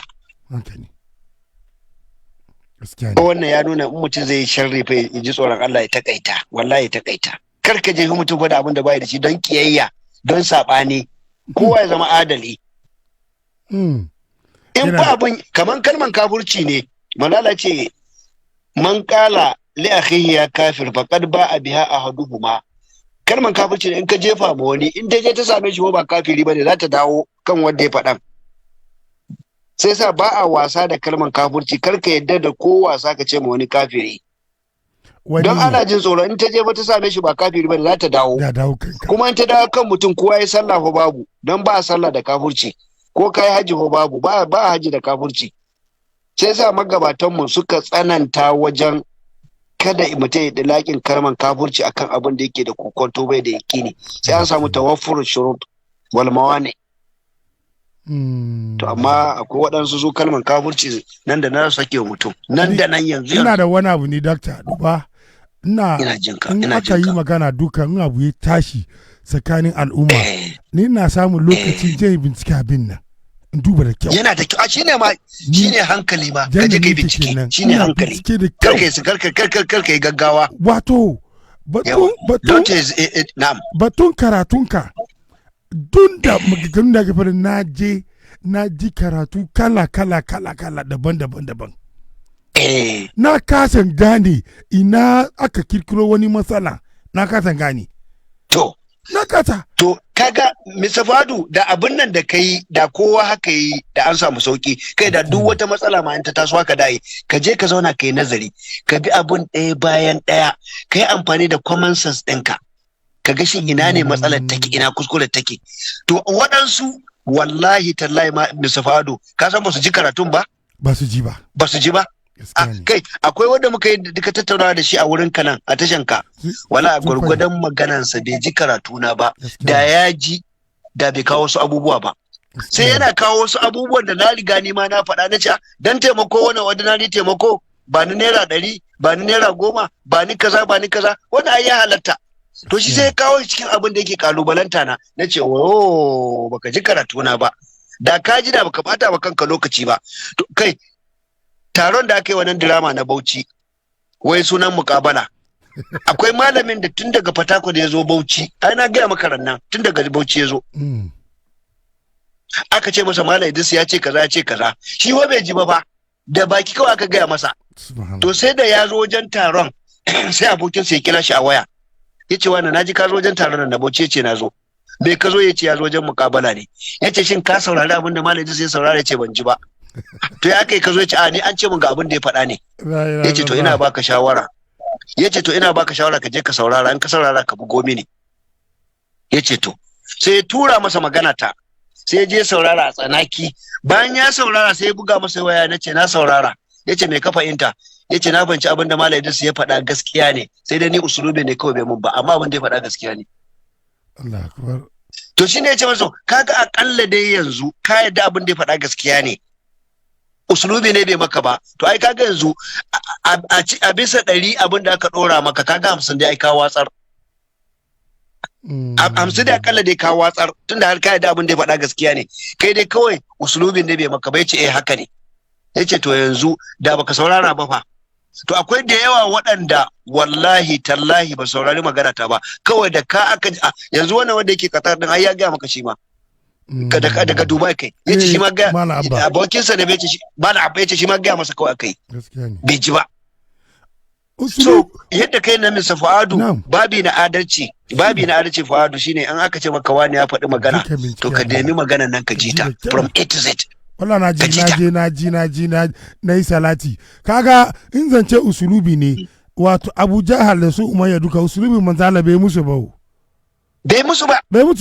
manzala ya bari ya bari dole karkare aiki kaga dole in ka tambaye su da yake ce musu kaman allolin da suke bautar su ba su da wani amfani ba su kaza ka na musu dadi ne usulubin bai musu dadi amma dole ya fadi musu kaman wannan gumakan nan ba su da ba good example Mr. Fadu an cewa suka yi ma ya zage su ka gani ko zagi usulubi ne suka ce ya zage su ya ce ba su iya ba ka gani ce sa saboda sun fadi haka na ce manzo Allah shi ce bari fadiwa no ya kamata fadi domin wannan abin nan zai sa su samu zafin jiki su yi tunane su gan kama abin bai da kyau shine ce sa in dai mutum ya fadi maka abu she ka ji shi da zafi ya kamata ka zauna ka yi reflect ka gyara abin da yawa ka reflect shin abin da ya faɗa din ma wai gaskiya ne ko ba gaskiya bane in gaskiya ne magana wani usulubi kai na ruwanka ka bar masa usulubi kai ka dauki gaskiyan mana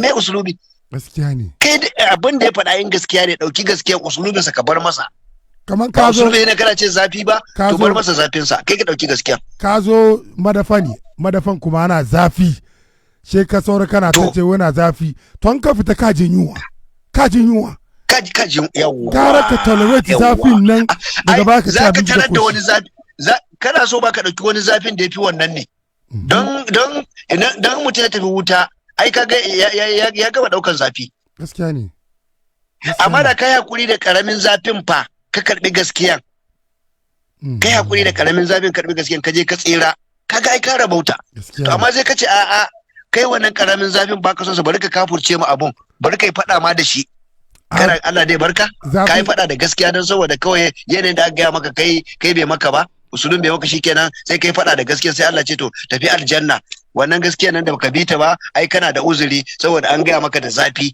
shikenan kaga hankali ba dai kama wannan ba ka gan zafin wani lokaci shi ke gasa danyen nama ka gani ko shi ke gasa danyen nama gaskiya ne domin dole wani guba da sauransu ke cikin duke fita zafin ke sa haka nan she abi ya zama easy a ci yasa wani zafi shi ke gasa danyen nama dole ne sosai kuwa zafi ke zama danyen nama gaskiya ne musu bada shi ne ka ce maka wai an ga wani ruwa wani guba ko wani dauda na cikin wallahi shi da zafi ake wanke ruwan nan duk duniya da zafi ake wanke ruwan nan kuma ka bayan yayi zafi kuma shi sanyi shi ka sha lokaci abin ya wanku sai sa zafin nan ba shi bane gasken magana nan na shi bane doctor nawa zamu dauke yanzu guda nawa ne dauka mana mutum biyu ko uku dauka mana ko biyu ko uku assalamu alaikum ya suna daga nake kira wa alaikum assalam wa rahmatullahi wa barakatuh Mr. Fuad barka da wuni barka ka didan waya sunanka a daga murya kuma kadan sunana Suleiman ne daga Alkahira ina kenan kadan daga muryanka kadan daga muryanka daga Alkahira Egypt okay muna jin ka bismillah Malam Allah ya saka maka da alkhairi Allah ya taimaka maka amin ma Suleiman amin Malam akwai tambaya amma abunda nake so in karfafa maganganun da kuke yanzu shine wadancan yan hayaniyar waɗannan masu son su bauta sai Dahir Bauchi nan domin abin da suke so ke karka ambaci suna kana ji karka ambaci suna kaga wato ka saba kaida ana karatu in general ne kaga kawo sunan wani general ba mu son ka ambaci sunan wani thank you ka gane kare maganan ka don't mention any name of anybody wannan karka ambaci sunan kowa haka ke yi kaga wannan yara abun da suka yi sun fada suka ce ka riga ka sa iyayensu kuka su ma za su yi kokari su kore ka a gari abinda suka fada da bakin su kenan naji to ai yanzu bukatar su tabiya sun kore ni naji fa ni ma naji ba wannan kan naji to ai yanzu sun kore ni bukatar tabiya wai ba batun annabba ne ba na fa sani duka ni da nake Bauchi ba na bi ka sani bane saurara ka ji su ne fa duba kana ji ko Malam Suleiman su ne fa suka ce wa gwamnati karar ga bidiyon yana nan suka ce sun bata deadline daga nan zuwa kwana kaza ta kama ni ta tsare ni in ba haka ba za su ɗauki doka a hannunsu za su je har dutsen tanshi su kona ne su kona masallaci na duk sun faɗa yana nan fa recorded kuma dama abin da suke bukata din to yawwa so yanzu ai bukata ta biya to sai me kuma sai me na dai kenan na biyu ma yanzu malam wallahi na ransa ya Allah kar ka yi tunanin makiyanka waɗanda ba su gane ka bane akwai waɗanda sun gane ka sun san maganganunka 100% amma wallahi hassada kawai yake da suna waɗannan akwai hasada akwai wannan yanzu an cire ni daga wani group yanzu don wai magana da wai kar a sa karatunka a cikin wannan group subhanallah wai wanda na kibla ba wanda na kibla FM ba ina da labarin duk wanda aka cire kuna da yawa jiya ma wani ya gaya mini wani injiniya yace malam an cire ni a wani group saboda wai na tura wani karatun da kai a kibla FM aka cire ni a wannan group din yace akwai wata mata ma an cire ta da yawa ana ta cire su nace to ai shirme ne wannan dan sun cire kwa group sai me su kadai ne group shirme ne wannan ai ga WhatsApp group mutane ba su gane ka ba ga WhatsApp group na Cable FM ana tolerate kowa kagan akwai mutanen da suke sunna akwai suna so su fahimtar da mutanen Quraniyun su kuma suna wurin ada mutanen yantari ana fahimtar da juna ba wani zage-zage ku zo ku engage to shikenan ku zo ku engage ilimi ko ya bada ilimin sa ko fa na bude kasuwa ne ko ya bude kolin sa ba shikenan ba yau yanzu nan ga wasu sun ce mini ta kasa suka ce min wasu gama ni da Allah maganan Dr. Idris bari ba da rayi na yi shuru iya magana ni kanin fadi amma ba su gambe wallahi suna gan wasu sun na confuse su me yasa ne nake fadi inda position yake ni ya kamata yin shuru shi ya ta fadi sai kace kai baka iya munafurci ba ne mutum ya rika flagging la ilaha illallah muhammadu rasulullah tauhidi shi kace ni shuru abin da yake faɗin wannan kuma gaskiya ne ai shi ma mai ce kai shirin wajibinsa ne in dai babu munafurci wajibinsa ne taimaka don Allah ya umarni a taimaka ma gaskiya shi ma wajibinsa ne ba ka bada tambaye shi suna magana shaidu ba litu azziruhu dole ne su taimaka ma gaskiya na ce musu Allah bai ce ya ladina amanu taqullaha wa kunu ma'as sadiqin dole in ka ga mai gaskiya dole kasance tare da shi wajibinka ne ba rangwame dole ne na ce musu su bari inda haka so zancen kwallo inda Dr. Idris ya ce yana so Manchester in su suka ce suna sai Liverpool ni mana doki wani daban wannan kwallo ne amma tauhidin da yake abin da yake karanta ga babu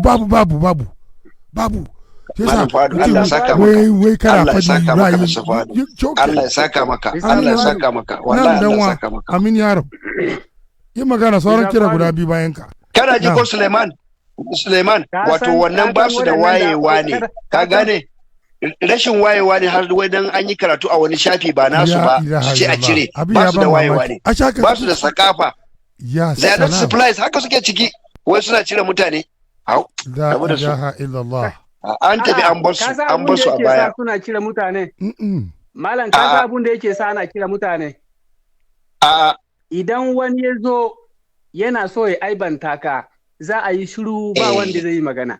Shi na in mu ma mun ji sai mu ce musu waɗannan maganganun da ake ba gaskiya ba ne. Allah akbar. Idan kake ba gaskiya ka fari ba sai a cire ka. Ba su so gaskiya. Wato kenan ina bance ka Suleiman su abin da suke ji so kawai su ji wanda zai zo ya aibanta ni. Yawwa to ya musu daidai. Wanda zai zo ya aibanta ka. To ai kaga wannan guru babu adalci a ciki kaga babu adalci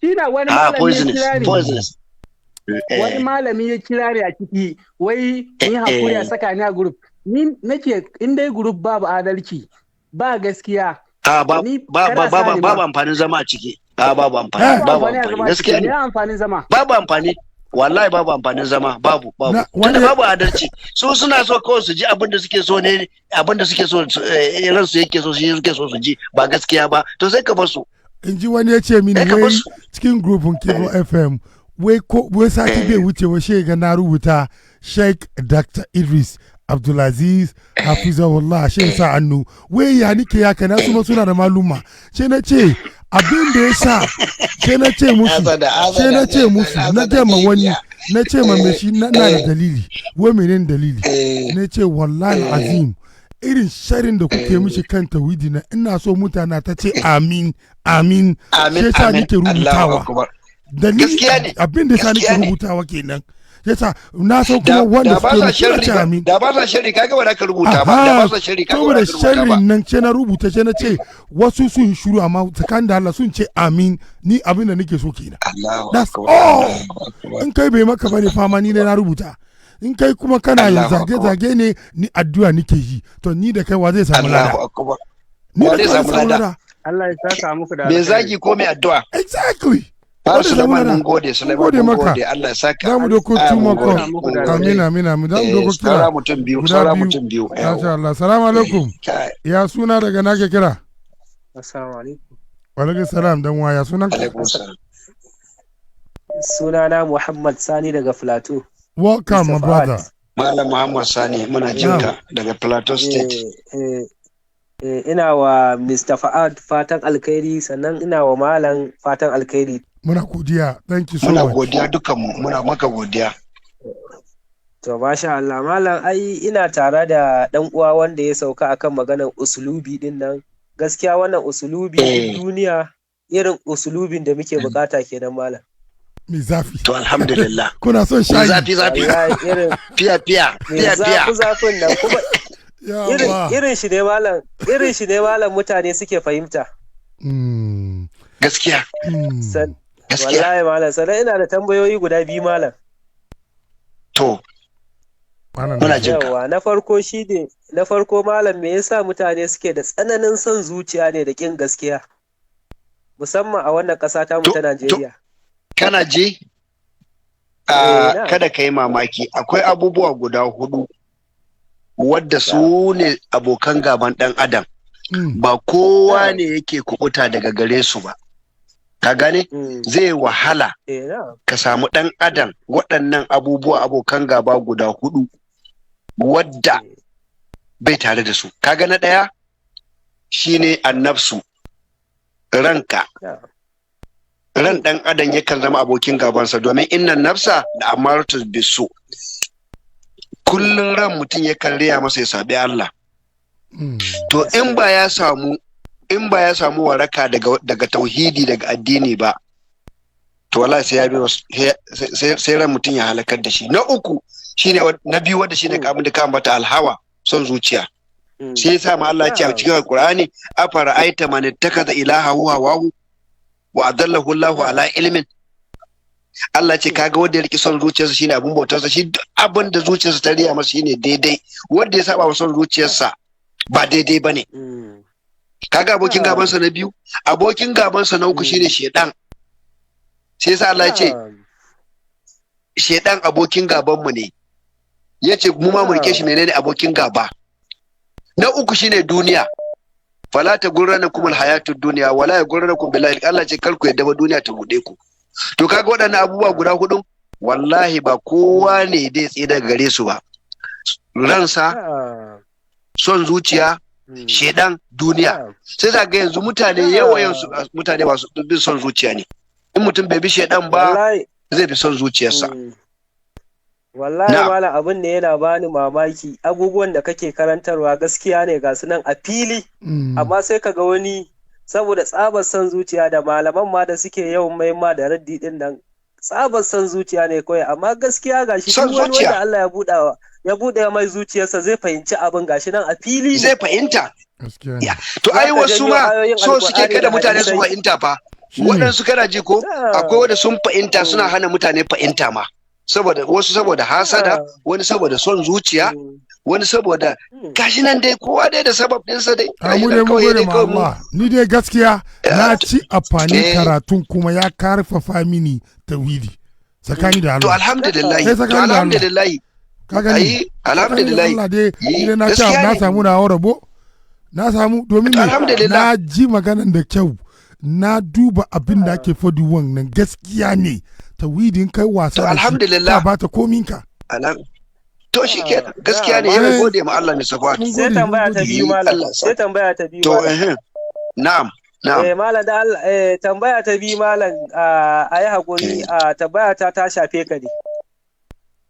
to ta shafe ka ne malam kamar misali wani zubin ina yawan ganin ka da fararen kaya shin akwai wani dalili ne na sa fararen kayan ko kuma wani idan kana da riyadu salihina kana ji ko idan kana da riyadu salihina na imamun nawawi ka je ka duba kitabun libas wato babi da na sutura ya kawo yace a manzo Allah sallallahu alaihi wasallam ya ce mafi kyawun suturan da aka fi so shine farin kaya din nan da shi ake likkafani wa mutum in ya mutu, kaji daya. Sai dai in ba samu farin kaya ba ana iya yi da wani kala.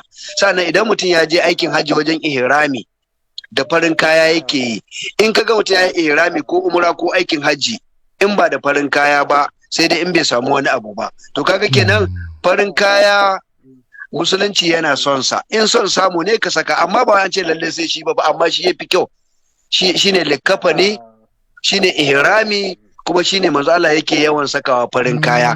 To ni saboda son na da manzon Allah da son na da musulunci yasa nake sa farin kaya din, amma ban ce in wani ya sa wani kala ko ban ce yayi laifi ba, a ni dai abin da zaba kenan kai na farin kaya.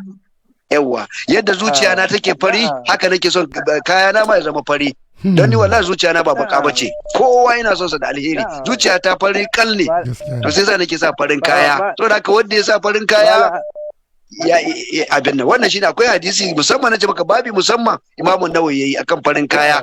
Yawwa amma kana iya sa wani kala.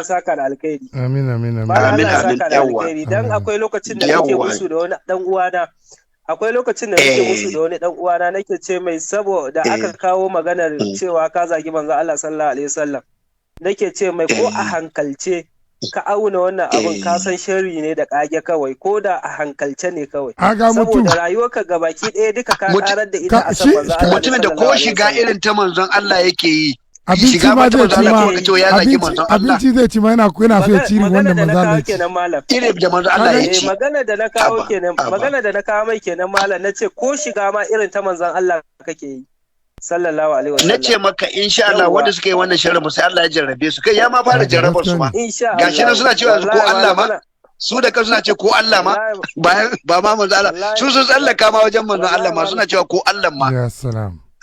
Gaskiya ne. To Allah ya saka da dare, mun gode Malam Sani, mun gode.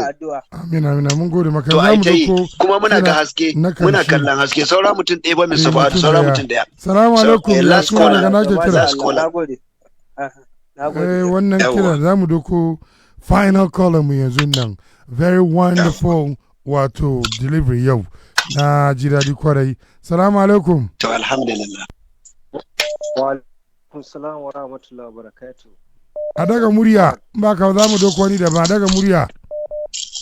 Wa alaikum wa rahmatullahi wa barakatuh. Mustafa ina muku fatan alheri. Thank you. Ya sunan ka daga nake kira. Muna godiya.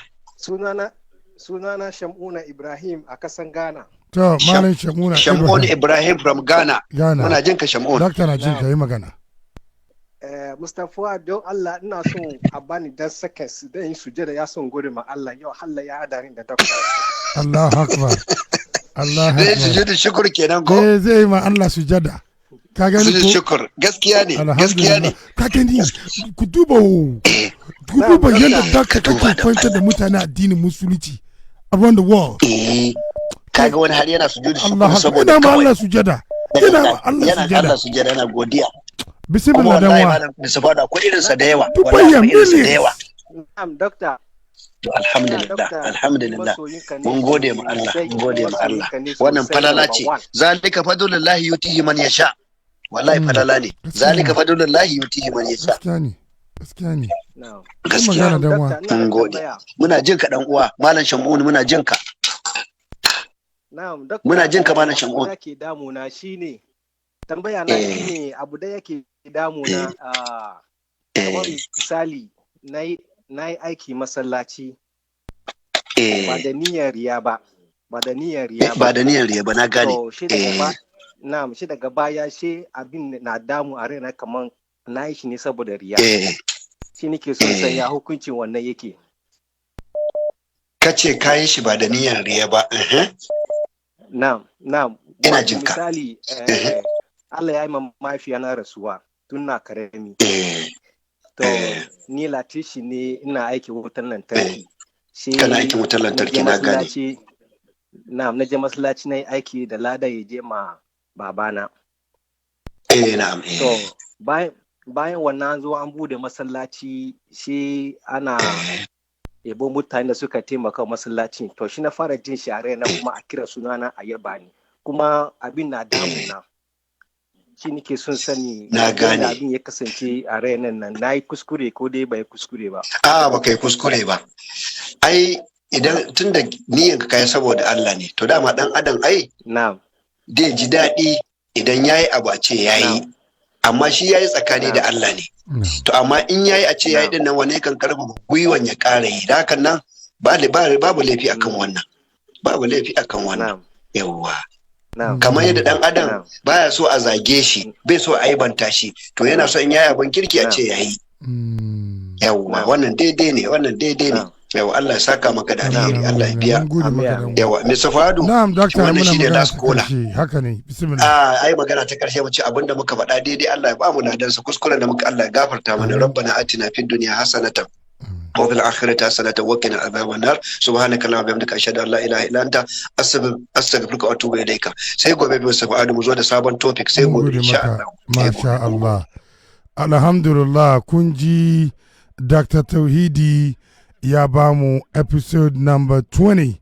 cikin kun Allah to duk inda kuke muna hope dukan ku have good night mutanen da ke irili da yawa an gaya muna wai yan wayenmu da suka fito Ghana da Nigeria Niger da sauransu wai yanzu suna group ne suna ji bayanat suratul fatiha sun samari sun fahimce iyaka na budu wa iyaka na sa'in amma daga irili ba su fahimce ba yanzu suka gane to ka gani karatun Dr. Tauhidi kenan ya penetrate wularin nan duka to muna gode ma Allah gobe Allah da same time karfe